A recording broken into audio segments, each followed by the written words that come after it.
Waktu saya tidak panjang, saya sampaikan di ujung, Turki Utsmani. Turki Utsmani, nah teman-teman, ada buku yang menurut seorang penulis yang pernah saya baca, buku ini tidak boleh beredar 75 tahun lamanya. Judulnya Militan Islam. Militan Islam.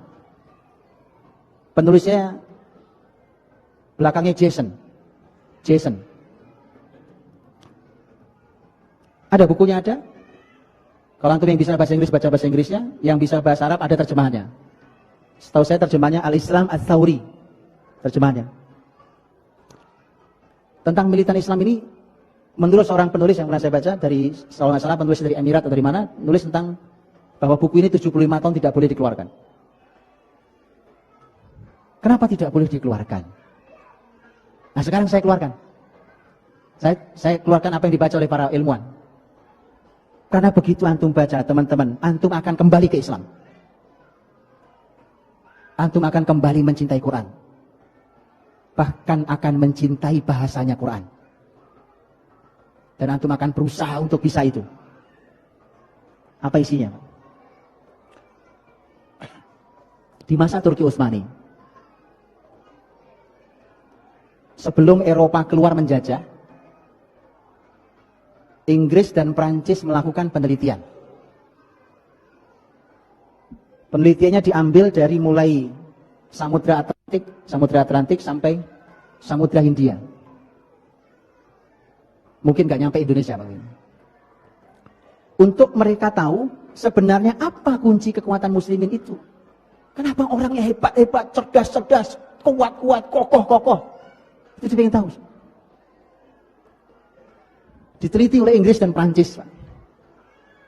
Hasilnya luar biasa. Lihat hasilnya. Di salah satunya, sebagian ya. Ternyata karena pola pendidikan dari kecil.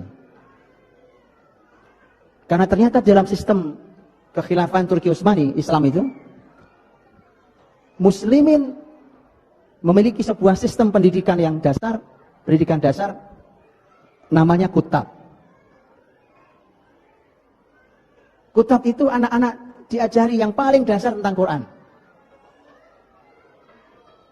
Diajarkanlah Quran, terus bertahap dari mulai mereka membaca sampai hafal, sampai mulai paham isinya. Setelah itu mereka belajar bahasa Arab, bahkan mereka mulai menghafal kaidah-kaidah dalam bahasa Arab, dalam grammar Arab. Di antara yang mereka hafal adalah Alfiyah Ibnu Malik. Alfiyah Ibnu Malik 1000 bait, Alfiyah 1000 bait itu adalah grammar bahasa Arab. Jadi syair 1000 bait dihafal, itu dihafal oleh mereka. Jadi mereka menghafal grammar 1000 bait. Lu bisa bayangkan itu. Dan nampaknya itulah kunci kekuatan muslimin. Karena di sana terkandung banyak sekali keistimewaan. Di antaranya adalah apa yang disampaikan juga oleh seorang ahli bahasa. Ini juga dosen di Eropa, walaupun aslinya orang Mesir.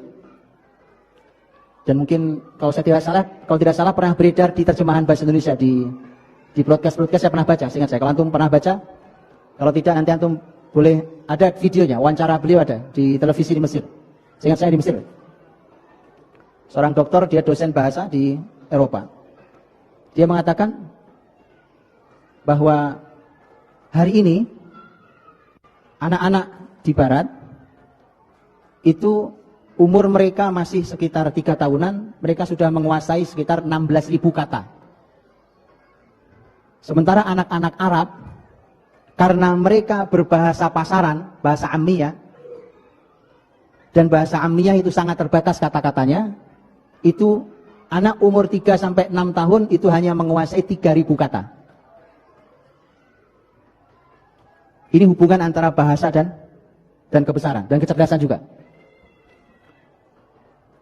Kemudian dia mengatakan, dia katakan bahwa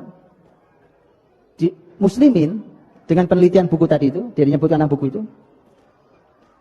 muslimin itu ternyata punya kekuatan di Quran dan di Arab, bahasa Arab. Quran itu disebutkan memiliki lebih dari 77.000 kata. Jadi kalau 16.000 lewat, Pak. 77.000 hampir, 77.500 hampir kata. Belum bahasa Arabnya. Belum dia kuasai grammar Arab tadi. Sehingga itulah yang disimpulkan oleh penelitian tadi, bahwa ternyata ini kekuatan muslimin itu. Nah, terus bagaimana caranya supaya mereka bisa menjajah? Maka perlahan tapi pasti, dua hal ini harus dihilangkan. Apa itu? Quran dan bahasa Arab. Maka Prancis dan Inggris punya madhab yang berbeda. Kalau yang Inggris membuat jenjang. Sekolah-sekolah yang kutab itu, yang belajar bahasa Arab, belajar Quran, macam-macam itu diimage-kan di masyarakat, tetap ada, tapi diimage-kan di masyarakat saat itu, ini untuk kelas orang-orang miskin. Pernah apa tidak? Indonesia mengalami bahwa yang sekolah agama itu anak-anak yang bodoh-bodoh. Pernah? Itu. Pesantren itu tempatnya orang buangan. Pernah? Pernah. Indonesia pernah punya itu. Wah nyantri, wah pasti kamu gak diterima sekolah negeri ya. Kamu nyantri berarti gak terima sekolah favorit ya. Alhamdulillah hari sudah berubah. Maka ini kebangkitan, Pak. Ini kebangkitan ya. Ini harus dilanjutkan ini. Tapi hati-hati iblis ada di perempatan jalan di depan. Oke? Kemudian dibuatlah kelas tengah, ini versi Inggris. Dibuatlah kelas tengahnya. Kelas tengahnya itu dibuatlah sekolah-sekolah negara. Sekolah-sekolah negara dibuat dan itu untuk ekonomi menengah. Ya kan? Makanya kalau sampai hari ini, mohon maaf ini belum hilang sampai sekarang. Sekolah menentukan tingkat perekonomian. Betul ya? Di mana kamu sekolah? Di sini. Oh, pas kamu orang kaya ya. Gitu ya? Ya. Itu masih pola Inggris, Pak. Yang level tinggi adalah international school. Masih ada sampai hari ini? Image itu masih ada? Berarti belum bangkit kalau gitu. Belum, saya tarik lagi kalimat saya. Belum bangkit kalau gitu. Yang modern international school di mana tidak ada Quran, tidak ada bahasa Arab. Kalau yang tengah tadi lemah bahasa Arabnya, Qurannya juga lemah. Itu versi Inggris. Versi Prancis enggak, kelamaan, diberangus semuanya. Itu versi Prancis. Oke? Itu yang saya baca. Jadi teman-teman, maka menjajahlah mereka. Sisa-sisanya masih bisa kita rasakan. Sekarang antum tahu gimana caranya mau jadi orang cerdas? Gampang, Pak. Gampang. Belajar syariat ini.